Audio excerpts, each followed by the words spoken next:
Hello বন্ধুরা, good morning. আমি Sanjukta and welcome to my first mini blog. তো আজ খুব সকাল সকাল ঘুম থেকে উঠে ছানাটাকে সঙ্গে নিয়ে পৌঁছে গেলাম মুম্বাই ভাইকুল্লা জু বা জিজামাতা উদ্যান।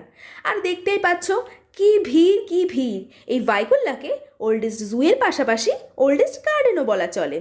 তো অনলাইন টিকিট পর্ব সেরে গুটি গুটি পায়ে পৌঁছে গেলাম ভাল্লুকবাবুর খাঁচায়। অনেক খোঁজাখুঁজি করেও ভাল্লুকবাবুর দেখা না মেলায় আমার উল্লুকটাকে সঙ্গে নিয়ে পৌঁছে গেলাম বাঘের দরজায়।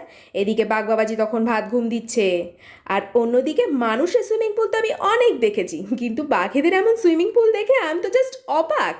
এরপর চলে এলাম চিতাবাঘের সামনে, আর সে মশাই তখন একা একাই খেলায় মত্ত। এছাড়াও আছে অনেক রকমের পশু পাখি ও মুম্বাই ভাইকুল্লা জুয়ের বিশেষ আকর্ষণ অ্যান্টার্কটিকার পেঙ্গুইন। দেখতে হলে চোখ রাখতে হবে আমার নেক্সট মিনি ব্লগে। ততক্ষণ পর্যন্ত bye, please do like share and subscribe.